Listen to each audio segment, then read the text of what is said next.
العزيز الغفار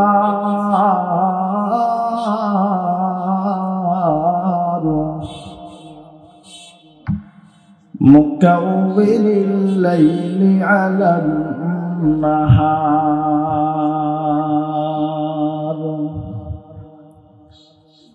تذكرة لأولي القلوب والأبصار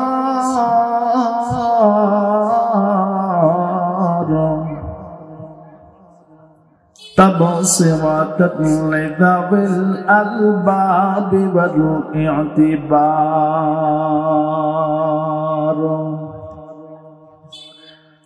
الذي أيقظه من خلقه من اصطفاه فزهدهم في هذه الدار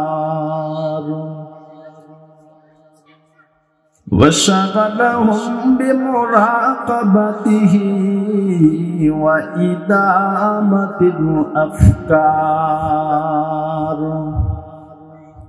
وملازمة الاتعاظ والادكار ووفقهم للداب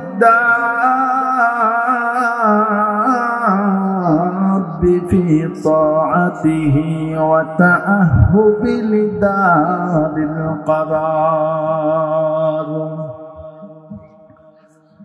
والحذر مما يسخطه ويوجب دار البوار أحمده أبلغ حمد وأزكاه وأشمله ونشهد أن سيدنا وسندنا وحبيبنا وطبيبنا وطبيب قلوبنا ومولانا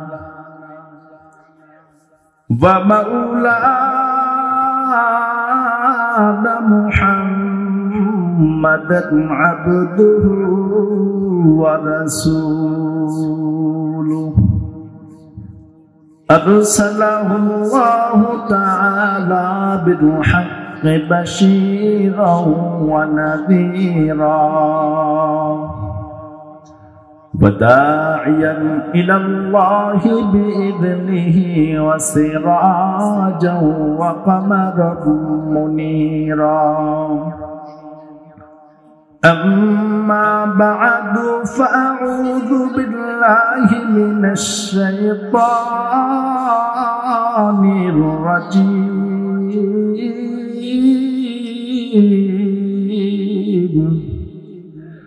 بسم الله الرحمن الرحيم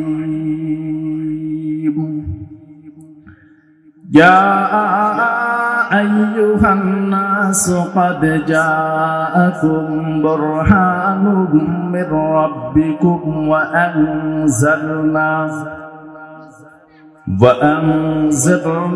إليكم نورا مبينا صدق الله مولانا العظيم وقال النبي صلى الله عليه وسلم يقال لصاحب القرآن اقرأ وارتقي ورتل كما كنت ترتل في الدنيا فإن منزلك عند آخر آية تقرأها أو كما قال عليه الصلاة والسلام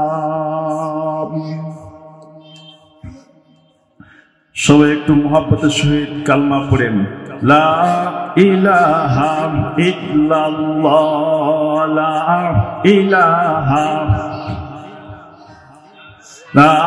ইলাহা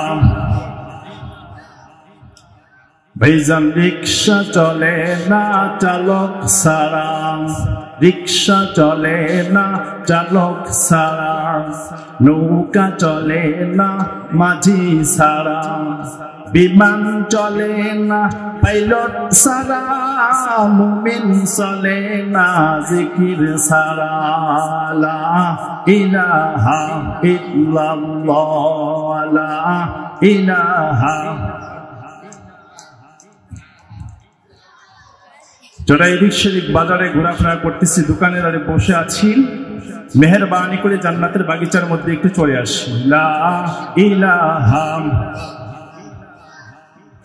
ভাইজান যার দিলে আছে আল্লাহর ভয়, আল্লাহ আল্লাহ সর্বদাই কয়।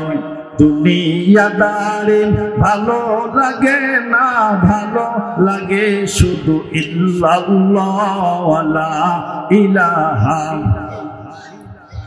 জোরে জোরে লা ইলাহা, লা ইলাহা ইল্লাল্লাহু মুহাম্মাদুর রাসূলুল্লাহ সাল্লাল্লাহু আলাইহি ওয়াসাল্লাম। যোগপাটা জামিয়া হাসানিয়া দারুল কুরআন কওমি মাদ্রাসার উদ্যোগে আয়োজিত 2 দিন ব্যাপী 12তম বার্ষিক ওয়াজ ও দোয়ার মাহফিলের আজ সমাপনী দিন। উপস্থিত অত্র মজলিসের সম্মানিত সভাপতি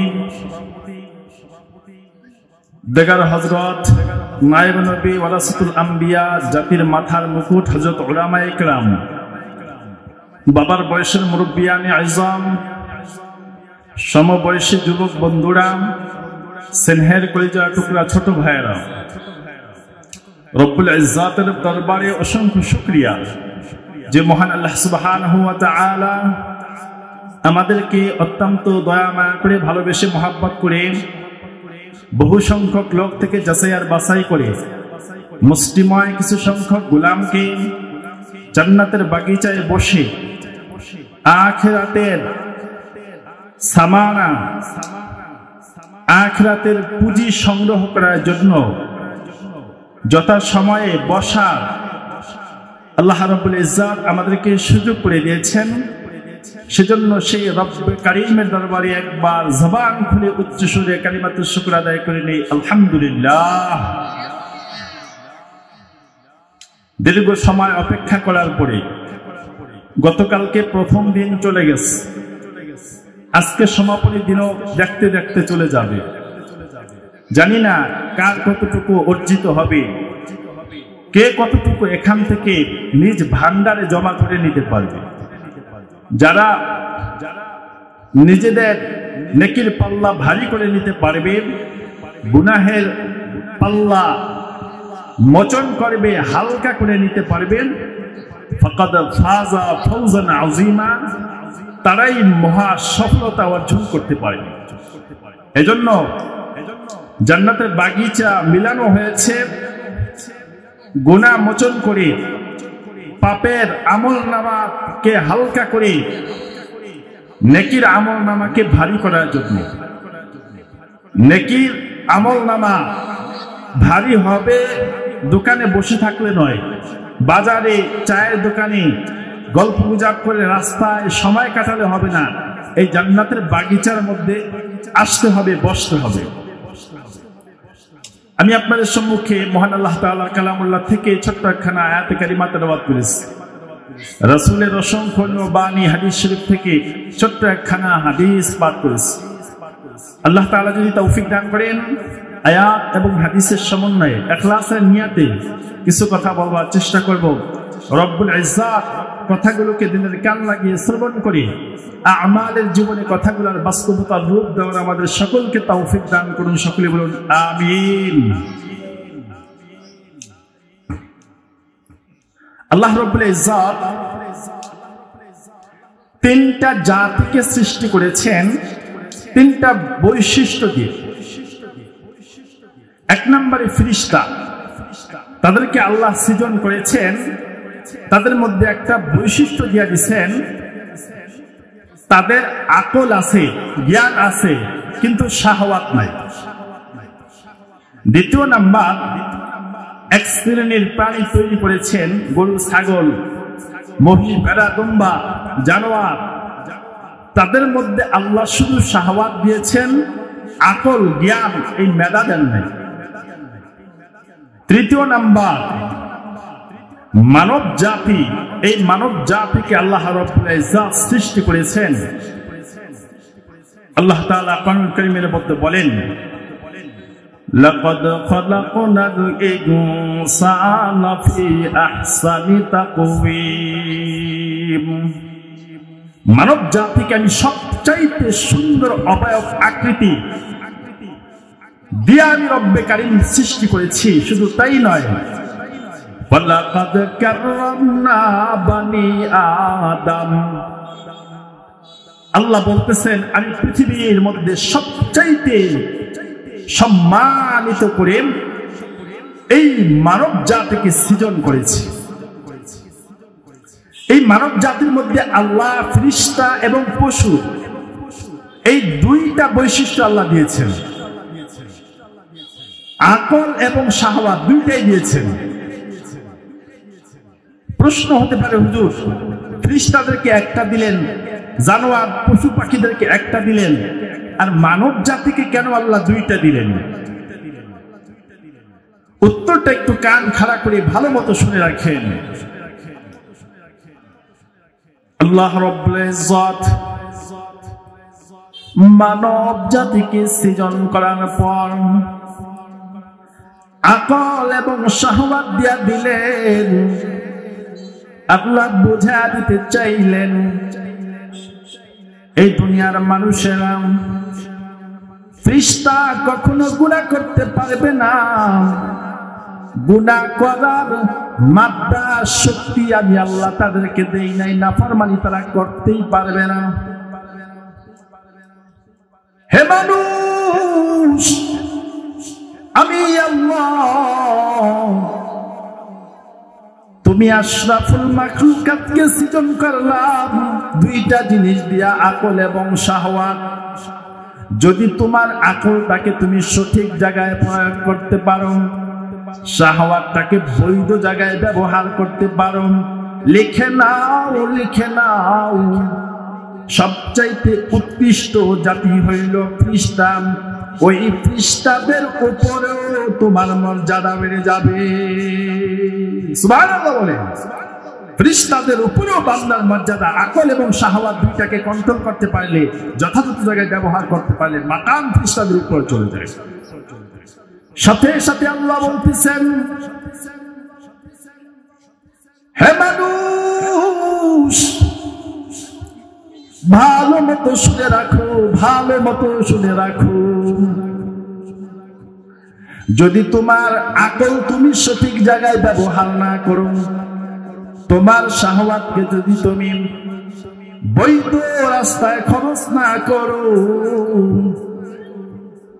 তাহলে আমি আল্লাহ বলে দিলাম, ওয়ালাকাদ যারাকনা লিজাহান্নামা কাসীরাম মিনাল জিন্নি ওয়াল ইনস লাহুম কুলুবুন লা ইয়াফকাহুনা বিহা ওয়া লাহুম আ'য়ুনুন লা ইউবসিরুনা বিহা ওয়া লাহুম আযানুন লা ইয়াসমাউনা বিহা উলাইকা কাল আন'আমি বাল হুম আদাল উলাইকা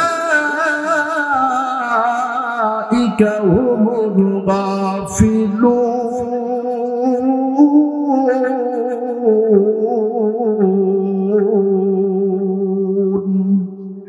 আল্লাহ ডাক দিয়ে বলতেছেন, দুনিয়ার মানুষেরা রে, যদি তুমি তোমার আকলটাকে সঠিক জায়গায় ব্যবহার না করো, যদি তোমার শাহওয়াতটাকে বৈধ পন্থায় খরচ না করো, তাহলে তোমার মাকাম, তোমার স্তর, তোমার দাম আল্লাহর দরবারে, যদিও তুমি দুনিয়াতে হাজী সাহেব হও, এমপি হও, মন্ত্রী হও, ম্যাজিস্ট্রেট হও, উকিল হও, প্রেস্টার হও, কিন্তু আল্লাহর আদালতে তোমার মাকাম, তোমার স্থান চতুষ্পদ জন্তুর চাইতেও নিচে। নাউজুবিল্লাহ।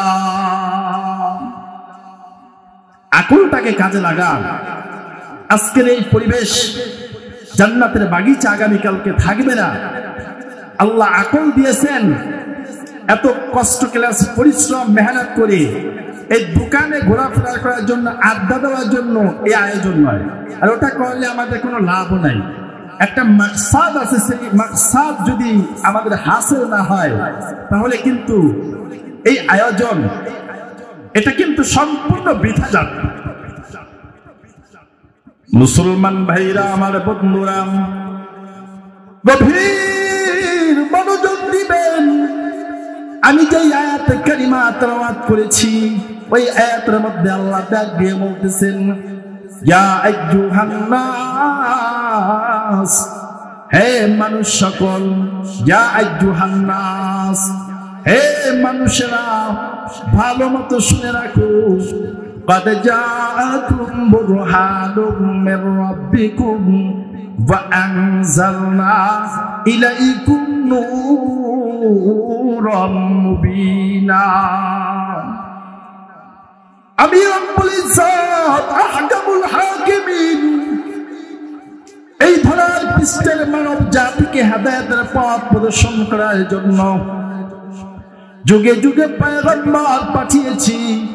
পয়গম্বরদের ধারা সিলসিলা, আখিরি জামানার পয়গম্বর সরকারে দু আলম, ইমামুল মুরসালিন, খাতামুন নবিয়্যিন জনাবে মুহাম্মদুর রাসূলুল্লাহ সাল্লাল্লাহু আলাইহি ওয়াসাল্লামের উপরে সিল মেরে দিয়েছি, সমাপ্তি করে দিয়েছি। হে মানুষেরা, নবী আর দুনিয়া আসবে না, হেদায়েতের দরজা বন্ধ হবে না। আমি রব্বুল ইজ্জত পথ ভোলা মানুষদেরকে পথের দিশা দেওয়ার জন্য, আল্লাহ ভোলা মানুষদেরকে আল্লাহর সাথে সম্পর্ক করিয়ে দেওয়ার জন্য এই পৃথিবীতে অন্ধকারের জামানায়, জাহিলিয়াতের যুগে, আইয়ামে জাহিলিয়াতের যুগে, মূর্খতার যুগে, বর্বরতার যুগে আমি দুইটা নিয়ামত রব্বে কারীম মানুষের উপরে ইহসান করে দয়া করে নিয়ামত হিসাবে আমি আল্লাহ দান করেছি। জোরে বলেন সুবহানাল্লাহ। কয়টা নিয়ামত? দুইটা নিয়ামত। ভালো মতো কথা বুঝতে হবে। কয়টা নিয়ামত? দুইটা নিয়ামত আল্লাহ আমাদেরকে দিয়েছেন। নিয়ামত যদি নাই বুঝে শুকরিয়া দেওয়া হবে না, আমল হবে না, লাভ হবে না। তো এক নম্বরে নিয়ামত আল্লাহ বলেন, দুনিয়ার মানুষেরা রে, এক নম্বর নিয়ামত আমি তোমাদেরকে দিলাম, قد جاءكم برهان من ربكم, আমি রব্বে কারীম আমার পক্ষ থেকে তোমাদেরকে হেদায়েতের পথের দিশা দেওয়ার জন্য বুরহান নামক নবী পাঠিয়ে দিলাম। তাফসীরের কিতাব খুলে দেখবেন, মাআরিফুল কুরআন খুলেন, তাফসীরে বাইজাবি খুলেন, সফওয়াতুত তাফাসির খুলেন, ইবনে কাসির খুলেন, তাফসীরে কাবীর খুলেন, তাফসীরে রুহুল মাআনি খুলেন, তাফসীরে কুরতুবী খুলেন, হাদাইকা জাতা বাহজা খুঁজেন, স্পষ্ট ভাবে পাবেন এই বুরহান নামক নিয়ামত দ্বারা উদ্দেশ্য হইল আপনার আমার নবী জনাবে মুহাম্মদুর রাসূলুল্লাহ সাল্লাল্লাহু আলাইহি ওয়াসাল্লাম। দ্বিতীয় নম্বর আল্লাহ দিয়ে বললেন, দুনিয়ার মানুষেরা রে,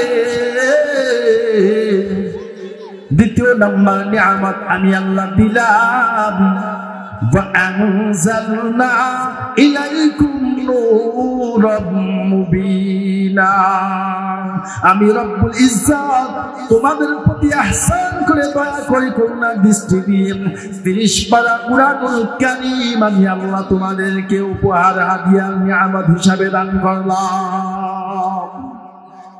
এই কোরআনটা এটা শুধু ঘরের বুক সেলফের মধ্যে রেখে দেওয়ার জিনিস না, এটা শুধু আমাদের একটা ধর্মীয় গ্রন্থ হিসাবে পরিচিত আমাদের লাভ করা এটাই মাকসাদ নয়, এটার একটা উদ্দেশ্য আছে। কোরআন আল্লাহ কি জন্য অবতীর্ণ করেছেন, কোরআন কেন আসছে, নবী কেন আসছে, মাকসাদ আছে। আজকের এই আয়োজন কি জন্য, এটার একটা মাকসাদ আছে। মাকসাদবিহীন কোনো কাজ সাফল্য মণ্ডিত হয় না, তার মানজালে মাকসাদে গন্তব্য স্থানে পৌঁছতে পারে না। কোরআন আসছে আমাদেরকে হেদায়েতের দিশা দেওয়ার জন্য। কোরআনটা ছিল নূর। আল্লাহ কোরআনুল কারীমের মধ্যে বলতেছেন ওয়ানুনাজ্জিলু মিনাল কুরআন মা হুয়া শিফাউ ওয়া রাহমাতুল লিল মুমিনিন।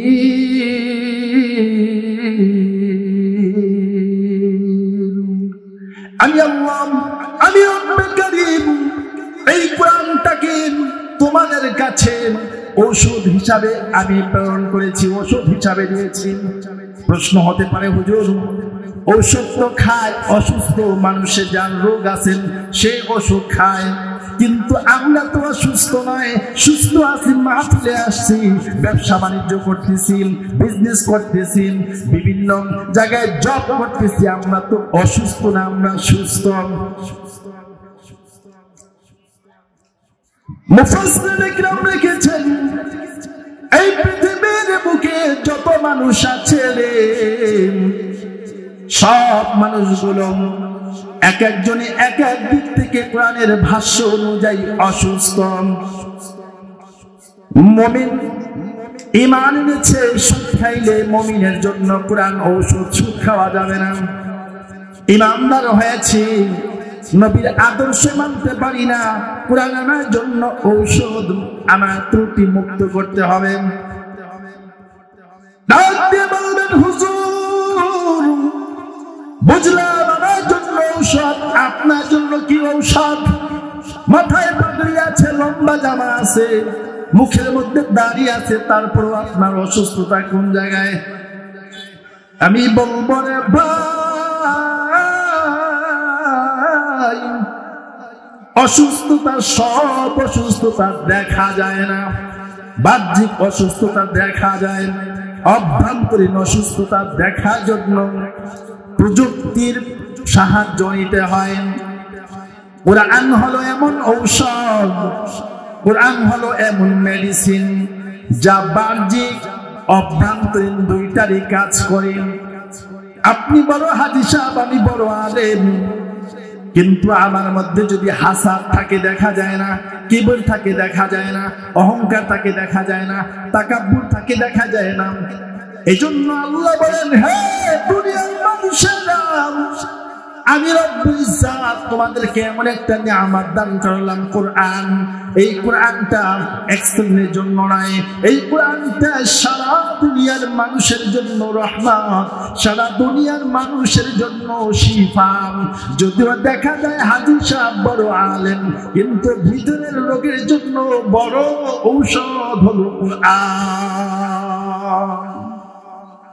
কোরআন আসছে মাকসাদ নিয়ে, উদ্দেশ্য আছে। কোরআন এমন ঔষধ, এমন মেডিসিন, যদি ব্যবহার করতে পারতাম, যথাযথভাবে কাজে লাগাইতে পারতাম, তাহলে দেখতেন বাহ্যিক রোগ তো থাকতোই না, অভ্যন্তরীণ রোগ থেকে আল্লাহ পূর্ণ পবিত্র করে ডাক্তারের তেমন কোনো প্রয়োজনই হইত না। হাদিসের মধ্যে খুঁজলে পাওয়া যায়, একদা মদিনাতুল মুনাওয়ারার মধ্যে এক ডাক্তার ঘুরতেছেন যে পেটের রোগে, পেটের দাগ চিকিৎসা করি, আছেন তো পেটের রোগের রোগী, আমরা চিকিৎসা করি। আল্লাহর নবী ডাক দিলেন, এ ভাই এদিকে আসো, তুমি কিসের চিকিৎসা করো? বলে হুজুর আমি পেটের রোগের চিকিৎসা করি। আল্লাহর নবী ডাক দিয়ে বললেন, আমার সাহাবায়ে কিরাম যতদিন তিনটা তরিকা মেনে খাবার খাইবেন, অর্ধেক খালি রাখবে, অর্ধেক খাবার দিয়া পূর্তি করবেন, অর্ধেক পানি দিয়া পূর্তি করবে। এই তিনটা নিয়ম কানুন যদি সাজেশন কেউ মানে, তাহলে আমি নবী কথা দিলাম সে কখনো পেটের রোগের রোগী হবে না। জোরে বলেন সুবহানাল্লাহ। সব রোগ সৃষ্টি হয় এই পাকস্থলী থেকে। এই পাকস্থলী কন্ট্রোল না করতে পারলেই বিভিন্ন রোগ এখান থেকে উৎপাদিত হয়, এখান থেকে সৃষ্টি হয়। এজন্য রাসূল বলছেন কিভাবে সুস্থ থাকবে, কিভাবে তোমার জীবন সুন্দর হবে, এটা তুমি খাবারের মাধ্যমে অনেক বড় বড় রোগ থেকে নিজেকে মুক্ত রাখতে পারবে, সেফ রাখতে পারবে। মুসলমান ভাইরা আমার, বন্ধুরা, গভীর মনোযোগ দিবেন। আজকে কোরআনের আলোচনা করা হবে, নবীর আদর্শের আলোচনা এখানে করা হবে। মনকে জিজ্ঞেস করবেন, আজকে আমি হাদায়াতের নিয়াতে একটা কথা হলো আমার জীবনের সাথে আমি এক করব। একটা কথা মনে রাখবেন, একটা গুনাহ হলো আমি আজকে ছেড়ে দিব, বেশির দরকার নাই। একটা গুনাহ ছাড়বো, যেই গুনাহটা আমি দায়মি ভাবে করতেছি, সর্বদা করতেছি। আর একটা নেক আমল আমি সংযোজন করব আমার দৈনন্দিন রুটিনের মধ্যে। আল্লাহ চাহে তো একটা দৃঢ় সংকল্পের কারণে আপনার আমার জীবন পরিবর্তন করে দিয়ে আল্লাহ রাব্বুল ইজ্জত আমাদেরকে ইহদিনাস সিরাতাল মুস্তাকিম, সঠিক পথ প্রাপ্তদের অন্তর্ভুক্ত করে দিবে। একটা বেশি দরকার জীবনে আজকে দৃঢ় সংকল্পবদ্ধ হবে, একটা গুনাহ ছাড়বো, একটা নেক ধরবো, মরণ পর্যন্ত সেটার উপরে দায়মা কায়েম থাকবো ইনশাআল্লাহ। কেন আপনি কোরআন মানবেন? কেন আপনি কোরআনের পথে চলবেন? কেন আল্লাহ কোরআন নাযিল করলেন? কোরআন এমন এক সম্পদ যেটা মানলে দুনিয়া আখিরাত দুইটাই চমকা যায়। এমন কোন শিক্ষা দ্বারা দুনিয়াতে নাই যেই শিক্ষাটার একটা ওয়ার্ড পড়লেন, একটা অক্ষর পড়লে একটা নেকি হবে। দুনিয়ার কোন শিক্ষায় নাই, কোরআনের শিক্ষার মধ্যে আছে। কোরআন কেমন জীবন পরিবর্তন করে দেয়। মুসলিম জাহানের দ্বিতীয় খলিফা, খলিফাতুল মুসলিমিন হযরত ওমর ফারুক রাদিয়াল্লাহু তাআলা আনহু ইসলামের বিপক্ষে সবচাইতে বড় মক্কার শত্রু ছিল এক সময়। সবচাইতে ইসলামের বড় দুশমন ছিল। কোরআনের আওয়াজ কানের মধ্যে লাগার সাথে সাথে রাসূলের দুয়ার বদুলাতে এমন অ্যাকশন করছে। ওমর আর ওমর সন্ত্রাসী ওমর নয়, যার ব্যাপারে রাসূল সার্টিফিকেট দিয়ে দিয়েছেন, লাউ কানা বাদিন নাবিয়্যুন লাকানা ওমর, যদি এই পৃথিবীতে আমার পরে কেউ নবী হইতো তাহলে ওমর হইতো। অনেক বড় একজন সন্ত্রাস ছিল। কেমন সন্ত্রাস ছিল? কোরআনের ছোঁয়ায় কিভাবে জীবন পরিবর্তন হলো আমি সংক্ষেপে একটু আপনাদেরকে সেদিকে নিয়ে যাব। মুসলমান ভাইরা আমার, বন্ধুরা, গভীর মনোযোগ দিবেন। যে সকল ভাইয়েরা বাবাজিরা এদিক সেদিক ঘোরাফেরা করতেছেন, হাত জোড় অনুরোধ রাখবো, সবাই একটু জান্নাতের বাগিচার মধ্যে এসে বসে যাবেন। দাওয়াতি মেহমান ডাকবেন, আলোচনা করবেন। আদমের দিয়ে একটা কথা যদি আল্লাহ চায় আপনার জীবন পরিবর্তন করে দিতে পারেন। মুসলমান ভাইরা আমার, বন্ধুরা, ওমর রাদিয়াল্লাহু তাআলা আনহু বেদরমে থাকা অবস্থায় একদিন কাফেররা পরামর্শ করলো, এই মুহাম্মদ হলো আমাদের ধর্মের বিপক্ষে সবচেয়ে বড় শত্রু, ধর্মকে সবচেয়ে বেশি কলঙ্কিত করতেছে। যে কোনো মূল্যই হোক মুহাম্মদকে দুনিয়ার বুক থেকে বিদায় করে দিতে হবে। কে পারবা এত বড় কাজ আঞ্জাম দেওয়ার জন্য? কে পারবা? এমন কোন যুবক আছো, এমন কোন বীর পুরুষ আছো নাকি যে মুহাম্মদকে দুনিয়া থেকে বিদায় করে দিবেন? কেউ দাঁড়ায় না, সবাই কিংকর্তব্য বিমর্চুদ, মাথা নত। ইন দ্য মিনিটাইম হযরত ওমর রাদিয়াল্লাহু তাআলা দাঁড়ায় গেলেন। হে আবু জাহেল, লিডার আপনি, নেতা আপনি বলেছেন, আমি যে কোনো ভাবে হোক আজকে আমি আমার নাঙ্গা তরবারি দিয়ে, খোলা তরবারি দিয়ে, খাপ মুক্ত তরবারি দিয়ে মুহাম্মাদের মাথাকে আমি 2 টুকরা করে দিয়ে তার কতলাকে আপনার সামনে উপস্থিত করে দিব। মুসলমান ভাইরা, আমার বন্ধুরা, একটু খেয়াল করে মনোযোগ দিবেন। যদি ওমরের মতো ব্যক্তি সন্ত্রাসী থেকে সাহাবায়ে কেরামের মধ্যে মুসলিম জাহানের দ্বিতীয় খলিফা হয়ে যায়, আপনিও আমিও যদি কোরআন মানি, কোরআন মানার পক্ষে থাকি, তাহলে সম্মানকে বাড়িয়ে দিবেন। জোরে বলেন। ওমর রাদিয়াল্লাহু তাআলা কে যে আল্লাহ হেদায়েতের পথ প্রদর্শন করেছেন, ইজ্জত সম্মান, এটা এক মিনিটের জন্য দেন নাই। যতদিন দুনিয়া থাকবে ততদিন পর্যন্ত ওমর রাদিয়াল্লাহু তাআলার গুণ কীর্তন, তার ইসলামের জন্য কুরবানি, খেদমত আলোচনা হতেই থাকবে, মানুষ করতেই থাকবে। কেমন ভাবে আল্লাহ চলতেছে। মুসলমান ভাইরা, আমার বন্ধুরা, নাঙ্গা তরবারি নিয়ে ওমর রাদিয়াল্লাহু তাআলা রওনা করলেন। পথিমধ্যে হযরত নাইব রাদিয়াল্লাহু তাআলার সাথে সাক্ষাৎ হয়ে গেল। ডাক দিয়ে বললেন, ওমর, কোথায় যাইতেছো? তরবারিকে খুলে খাপ মুক্ত করেন। ওমর ডাক দিয়ে বলেন, মুহাম্মাদের কল্লা আনার জন্য যাইতেছি।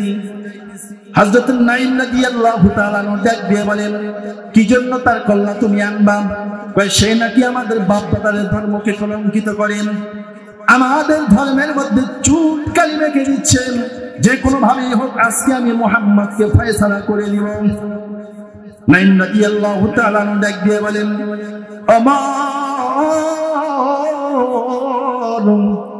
আগে নিজের ঘর সামলাও, নিজের ঘরের খবর নাও, তারপরে মুহাম্মাদের কাছে যাও। কি বলতেছো? কি বুঝাইতে চাও? নিজের ঘরের খবর আমি কি নিব? বলতেছেন, তোমার বোন এবং তোমার ভগ্নিপতি দুইজনেই তো কালেমা পড়ে মুসলমান হয়ে গেছে। তুমি মুহাম্মাদের কল্লা আনতে যাইবা, তোমার ভগ্নিপতি আর বন্ধু মুসলমান হয়ে গেছে, সেইটা তুমি ঠেকাইতে পারবে না। ওমরের মেজাজ আরো বেশি হট হয়ে গেল। কি বলেন? পরের খবর পরে নেই, নিজের খবর আগে নেই। সোজা বোনের বাড়ি ধরলেন। বোনের বাড়ির দরজার সামনে গেছেন। ইন দ্য মিড টাইম হযরত খাব্বাব রাদিয়াল্লাহু তাআলা আনহু কোরআনুল কারীম পড়াইতেছিলেন তার ভগ্নিপতি এবং তার বোনকে। কোরআনুল কারীমের আওয়াজ ওমর রাদিয়াল্লাহু তাআলা আনহু দরজার সামনে থেকে শুনে ফেললেন। করাঘাত করলেন, কে? ভিতর থেকে আওয়াজ আসলো, কে তুমি দরজার মধ্যে করাঘাত করো? ওমর রাদিয়াল্লাহু তাআলা আনহু ডাক দিয়ে বলেন, আমি তোমার ভাই ওমর আসছে। ওমরের নাম শোনার সাথে সাথেই তাদের হৃদপিণ্ড কেঁপে উঠল। আজকে রক্ষা নাই, ওমর জেনে ফেলছে আজকে দুনিয়া থেকে হয়তো আমাদেরকে বিদায় করে দিবেন। দরজার মধ্যে ঢুকার সাথে সাথেই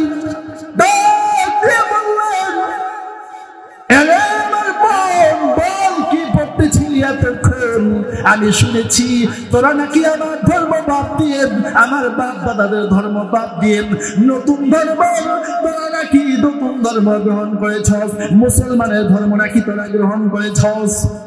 বল, কথাটা কি সত্য নাকি? ভগ্নিপতি ডাক দিয়ে বলেন, জি হ্যাঁ, আমরা মুহাম্মাদের ধর্ম গ্রহণ করেছি। এই কথাটা বলার সঙ্গে সঙ্গেই তরবারির উল্টা সাইড দিয়ে ওমর রাদিয়াল্লাহু তাআলা তার ভগ্নিপতিকে আঘাত শুরু করলেন। রক্ত ফিনকি দিয়ে বের করা শুরু করলো। রক্তে পুরা শরীর মেখে গেল। বোন আসলো বাঁচানোর জন্য, বোনকেও মারা শুরু করলো। এবার বোন ডাক দিয়ে বলতেছে, ভাই, যদি জীবনের তলে আজকে মেরে ফেলো, যেই কালমা আমরা পড়েছি, যেই মুহাম্মাদের ধর্ম আমরা গ্রহণ করেছি, প্রয়োজনে জীবন বিলে দিবেন, তবু আমরা মুহাম্মাদের ধর্ম ছাড়ব না। জোরে বলেন আল্লাহু আকবার। মুসলমান ভাইরা, আমার বন্ধুরা, ওমর রাদিয়াল্লাহু তাআলা কেঁপে উঠলেন। এই একটু কথা আমাদেরকে ভাই জানে মেরে ফেলো, তারপর আমরা তারপর ইসলাম ছাড়বো না, মুহাম্মাদের ধর্ম আমরা ছাড়বো না। এই কথাটা শোনার সঙ্গে সঙ্গেই বোনের এই কথাটা ওমর রাদিয়াল্লাহু তাআলা অন্তরের মধ্যে এমন ভাবে আল্লাহ দেখাপাত করে দিলেন। ওমর রাদিয়াল্লাহু তাআলা এবার ডাক দিয়ে বলতেছেন, বল তোরা কি পড়তেছিলে? আমার কাছে বড় মজা লাগতেছিল, আমারে একটু ওই পাঠটাও শুনে দে। আমার অন্তরের মধ্যে বড় জ্বালা জ্বালা, ওই জ্বালা আমি ওই আওয়াজ শুনলে, ওই শব্দ শুনলে আমার মন বলতেছে জ্বালা আমার নিভে যাবে। কুরআন অন্তরকে শান্তি দেয়, ইমানদারদের ইমান বৃদ্ধি পায়, কুওয়াতি শক্তি, মুসলমানদের ইমানি শক্তি তেজদীপ্ত হয়ে ওঠে। এবার বোন ডাক দিয়ে বলেন, না রে ভাই না, তুমি হলে কাফের, তুমি হলে অপবিত্র, তোমাকে এই কালামুল্লাহ স্পর্শ করতে দেওয়া যাবে না। এই কোরআন যদি তুমি স্পর্শ করতে চাও, আগে নিজেকে পবিত্র করো, তুমি গোসল করো, তারপরে এসে তুমি কোরআন স্পর্শ করতে পারবে। এবার হযরত ওমর রাদিয়াল্লাহু তাআলা আনহু গোসল করে আসলেন। হযরত খাব্বাব রাদিয়াল্লাহু তাআলা আনহু তেলাওয়াত করতেছিলেন, তাহা মা আনজালনা আলাইকাল কুরআনা লিতাশকা। এই সূরার মাধ্যমিক পাল্টা আয়াত শোনার সঙ্গে সঙ্গেই ওমর রাদিয়াল্লাহু তাআলা আনহুর অন্তর বিগলিত হয়ে গেল। ওমর রাদিয়াল্লাহু তাআলা আনহু ডাক দিয়ে বলতেছেন, এরে আমার ভগ্নিপতি, এরে খাব্বাব, আমার আর দেরি সহ্য হইতেছে না, আমাকে তাড়াতাড়ি নিয়ে যাও, আমাকে মুহাম্মাদের দরবারে নিয়ে যাও, আমি আর বিলম্ব করব না, আমি এখনই কালমা পড়ে মুসলমান হয়ে যাব। এবার হযরত ওমর রাদিয়াল্লাহু তাআলা আনহুকে রাসূলের দরবারে দিয়ে যাওয়া হলো। সাহাবায়ে কেরাম সেই সময় দ্বীনি তালিম শিখছিলেন, রাসূল দিচ্ছিলেন, সবাই প্রকম্পিত হয়ে উঠলো। ওমর আসছে, আজ বুঝি কেন আমাদের রক্ষা নাই, সবগুলারে কুল্লু ফিনিশ দিবে। হযরত হামজা রাদিয়াল্লাহু তাআলা উঠে গেলেন, ইয়া রাসূলুল্লাহ, আপনি ঘাবড়াবেন না, পরেশান হবেন না, আমি কথা দিলাম, আমি হামজা তোর বাড়ি নিয়ে দাঁড়ায় গেলাম, যদি ওমর আজকে ভালো নিয়াতে আসে ভালো, যদি খারাপ নিয়াতে আসে ওমরের তরবারি দিয়ে ওমরকে আমি সাইজ করে দিবেন। ওমর রাদিয়াল্লাহু তাআলা আনহু ভিতরে পা রাখলেন, আল্লাহ নবী দামান ধরলেন, বললেন, ওমর বলো তুমি কি জন্য আসছো? ওমর ডাক দিয়ে বলেন, ইয়া রাসূলুল্লাহ, ইয়া হাবিবাল্লাহ, আমি আসছি আপনার হাতে হাত রেখে মুসলমান হওয়ার জন্য। ইসলামকে সবচেয়ে বেশি সাহাবায়ে কেরামের মধ্যে সম্প্রসারিত করেছেন, ছড়িয়ে দিয়েছেন।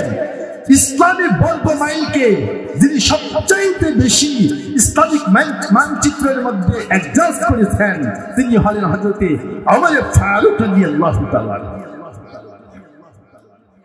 একজন কাফের যে রাসূলের কল্যাণ আনতে গিয়ে শুধু কোরআনের তেলাওয়াত, কোরআনের সংস্পর্শে এসে যদি এই উম্মতে মুহাম্মাদের মধ্যে দ্বিতীয় খলিফা হতে পারে, আল্লাহর দরবারে এত মাকাম হয়ে যায়, নবীর পরে নবী হলে তিনি হবেন, তাহলে আপনি আর আমি যদি কোরআন মানি, আপনি আর আমি যদি কোরআন দিয়ে নিজের জীবনকে সাজাতে চাই, সম্মান কি বাড়বে না কমবে? সম্মান বাড়বে না কমবে? এটাও মনে হয় জানি না, বুঝি না। কোরআনের সম্মান এটা চিরস্থায়ী, এই দুনিয়াও সেই দুনিয়াও। আর টাকা পয়সা ক্ষমতা এটা যখন আছে তখন সম্মান আছে, যখন নাই তখন রাস্তা ফুটি। তাহলে বোঝা গেল স্থায়ী চিরস্থায়ী সম্মান যদি পেতে চান তাহলে কোরআনের সাথে নিজের সিনাটাকে লাগায় দেন, কোরআন দিয়ে নিজের জীবনকে সাজান, কোরআনওয়ালাদের সাথে সম্পর্ক গড়েন, তাহলে সম্মানের মালিক কে? وَتُعِزُّ مَن تَشَاءُ وَتُذِلُّ مَن تَشَاءُ بِيَدِكَ الْخَيْرُ إِنَّكَ عَلَى كُلِّ شَيْءٍ قَدِيرٌ। সম্মানের মালিক তিনি, বেইজ্জতের মালিকও তিনি। যদি তার কথা মানেন, তার সাজেশন দিয়ে নিজের জীবনকে সাজান, তাহলে সম্মান দুনিয়ার কোন মানুষের কাছে চাইতে হবে না, দুনিয়ার মানুষের কাছে ঘুরে ঘুরে দাওয়াত দিতে হবে না, আমি অমুক, আমাকে চিনে রাখেন, আমাকে একটা ভোট দিয়েন। বরঞ্চ আল্লাহ প্রত্যেকটা মানুষের অন্তরের মধ্যে উদয় করে দিবেন, অমুক ব্যক্তি ভালো। যদি অমুক ব্যক্তিকে তোমাদের সমাজের কর্ণধার নিযুক্ত করো, তাহলে তোমাদের সমাজকে সে পরিশুদ্ধ করে দিবে, তোমাদের গরিব দুঃখীদের দিকে সে তাকাবেন, তোমাদের ভালো মন্দ দেখবেন, তোমাদের খারাপ সময়ে তোমাদের পাশে দাঁড়াবে। এই ফয়সালা হয়ে যাবে আসমান থেকে, অটোমেটিক ভাবে জমিনওয়ালাদের মধ্যে তা কার্যকর শুরু হয়ে যাবে। ঘুরতে হবে না, দাঁড়ে দাঁড়ে বারে বারে ফেস্টুন, পোস্টার, ব্যানার আর মাইকিং করে ঘুরতে হবে না। মুসলমান ভাইরা আমার, বন্ধুরা আমার, বলতেছিলাম আল্লাহ বলেছেন ইন্না নাহনু নাযালনা যিকরা ওয়া ইন্না লাহু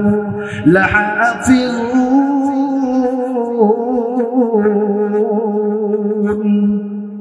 এই কোরআন আমি আল্লাহ দুনিয়ার মানবদের কাছে হেদায়েত হিসেবে প্রেরণ করেছি, আর আমি আল্লাহ ইজ্জতের মালিক, আমি আল্লাহ ইজ্জত বাড়ায় দিব। মুফাসসিরিন কিরাম এই আয়াত থেকে লিখেছেন আল্লাহ কোরআন নাযিল করেছেন, হেফাজতের জিম্মাদারি তিনি নিজেই নিয়েছেন। যদি কেউ কোরআন মানে, যদি কেউ কোরআনকে অনুসরণ করে, ফলো করে, তাহলে আমার আল্লাহ ওই ব্যক্তিকে নিজ জিম্মায় তার সম্মান, ইজ্জত, আবরুন এগুলোকে স্থায়ী করার দায়িত্ব আমার আল্লাহ স্বয়ং নিজেই নিয়ে নিবে। কোরআন মানলে সম্মান, আপনার সম্মান চিরস্থায়ী, ক্ষণস্থায়ী নয়। দুনিয়ার কারো দায়িত্ব নিতে হবে না, এটা আমার আল্লাহ নিয়ে নিবেন। কিন্তু আমরা সম্মান চাই, প্রকৃত সম্মান, ক্ষণিকের সম্মান, এই দুটোর মধ্যে পার্থক্য বুঝি না। ক্ষণিকের সম্মানের পিছনে দৌড়াই, যার ফলশ্রুতিতে সাময়িক সময়ে সম্মান পেই, এরপর দেখা যায় লং সময় বেইজ্জতের মালা গলায় দিয়ে ঘুরতে হয়। এজন্য কোরআন এটা কি, এটাকে আগে চিনেন, বুঝেন, জানেন। দুনিয়া থেকে চলে যেতে হবে, কোরআনটা সিনায় যদি থাকে, কোরআন যদি আমার সাথী হয়, একটা ছোট্ট সন্তান যদি হয়। আমি গতকালকেও, যেহেতু অসম্পূর্ণ ছিল আলোচনা, এ সম্পর্কে আলোচনা করলে লং টাইম আলোচনা, 2-4 ঘন্টা করলে আশা করি ইনশাআল্লাহ শেষ হবে না। আল্লাহ তাআলা কিয়ামতের ময়দানে একজন কোরআনের হাফেজ, একজন কোরআনের হাফেজকে ডাক দিয়ে বলবেন, ইউকালু লি সাহিবিল কুরআন ইকরা ওয়ারতাকি ওয়ারাতিল কামা কুনতা তুরাতিলু ফিদ দুনিয়া ফাইন্না মানজিলাকা ইনদা আখিরি আয়াতিন তাকরাউহা।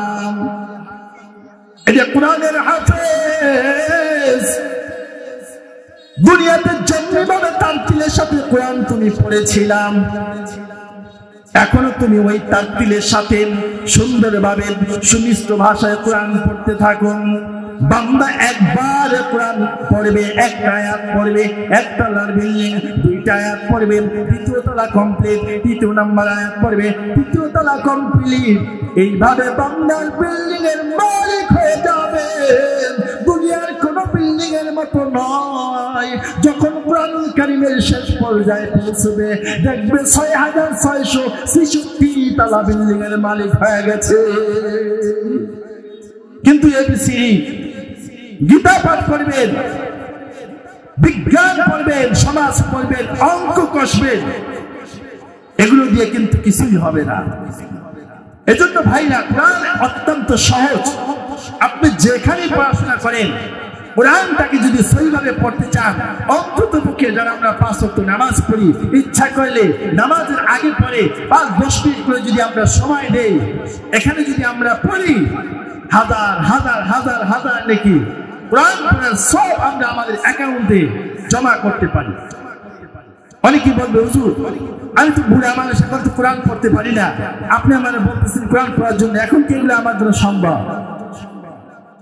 আপনি ভালো মতো শুনে রাখেন, আপনি মুরিব্বি হয়ে গেছেন, কোরআন পড়তে পারবেন না, কিন্তু আপনি সূরা ফাতিহা তো পারেন, সূরা ইখলাস তো পারেন, সূরা নাস তো পারেন, সূরা ফালাক তো পারেন।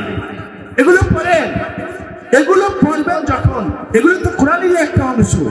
এমন একটা আমাদের এমন একটা মেজাজ হয়ে গেছে, এমন একটা বুঝ মনে হয় এগুলো কোরআন আমাদের পড়লে শুনলে মনে হয় যে এগুলো কোরআন না, যেগুলো না শুনি আনকামান সেগুলো মনে হয় কোরআন। আসল বিষয়টা এমন নয়। সূরা ইখলাস কুল হুয়াল্লাহু সূরা 3 বার পড়লে 1 খতম কোরআন শুনবে সওয়াব। আপনি আল্লাহর কাছে কি জবাব দিবেন? বলবেন আল্লাহ আমি পড়তে পারি না, বিদ্য হয়ে গেছে। তো কুল হুয়াল্লাহু সূরা কি আপনি পারেন নাই? এটা কেন পড়েন নাই?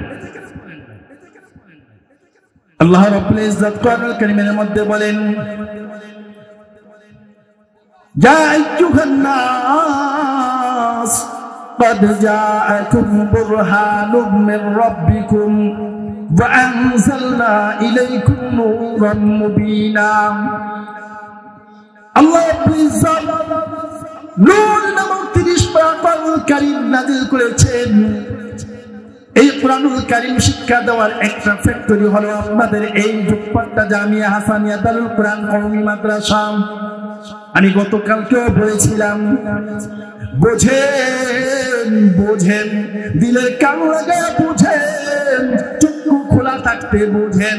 যেদিন চক্ষু বন্ধ হয়ে যাবে সেদিন আর শত আফসোস করলে কাজ হবে না, সেদিন আর শত আফসোস করতে করতে হাত খেয়ে ফেলবেন কামড়া, একেবারে কোনই পর্যন্ত অনেকে খেয়ে ফেলবে হাত, যে হ্যাঁ করছে কি, ইয়া লাইতানি কুনতু তুরাবা, ইয়া লাইতানি কুনতু তুরাবা, আয় যদি আজকে আমি মাটি হয়ে যাইতাম। আফসোস করতে থাকবে, সেদিন আফসোস করলে কোনো কাজ হবে না। এই জিন্দেগি কি এমনি চলবে মনে করছেন নাকি? এই জিন্দেগি কি এমনি চলবে? অনেক বাবাজিরা আছেন দাড়ি সাদা হয়ে গেছে, একসময় দাড়ি ছিল না, আবার কাটা ছিল, যুবক ছিলেন, এখন আবার পেকে সব সাদা হয়ে গেছে। এমন একটা সময় আসবে চামড়া গুছায় যাবে। এই যৌবনের তারণ্য, এই যৌবনের অহমিকা শক্তি আর থাকবে না, বার্ধক্যে উপনীত হয়ে যাবেন। সেদিন কাজে আসবে, কাজে লাগবে এই আমল, আর সাথে যদি থাকে কোরআন, তাহলে পরকালে যত ঘাটি আছে সব ঘাটিগুলোকে আল্লাহ আসান করে দিবেন। সকলে বলেন আমিন। এজন্য কবি ডাক দিয়ে বলেন, তোমার গনার দিন ফুল লইয়া যাবে, গনার দিন ফুল। যে সকল বাবাজিরা, যুবক ভাইরা এদিক সেদিক দোকানে আছেন, আমি মেহেরবানি করে অনুরোধ করবো সবাই শেষ হয়ে যাবে। আজকে জান্নাতের বাগিচায় যদি একটু সবাই কাজে লাগাতে পারেন, হতে পারে আল্লাহ আপনার নিয়াতের কারণে, আপনার এই ভালো উদ্দেশ্যের কারণে আল্লাহ কবুল করে নিয়ে আপনার পিছনে সমস্ত গুনাহ খাতাগুলো মাফ করে দিয়ে আপনাকে জান্নাতের দপ্তরের মধ্যে আপনার নামটা লিখে দিবেন। ধরে বলেন আমিন। সকলে সে বলে বসে যায়, তোমার গনার দিন ফুল লইয়া যাবে, গনার দিন ফুল লইয়া যাবে, যৌবনে লাগবে ভাতি। লাগবে কিনা? ওই যে দেখো ডাকিতেছে তোমায় কবরের মাটি, ওই যে দেখো ডাকিতেছে তোমায় কবরের মাটি। সন্ধ্যা রাত যেদিন ডুববে গো বেলা,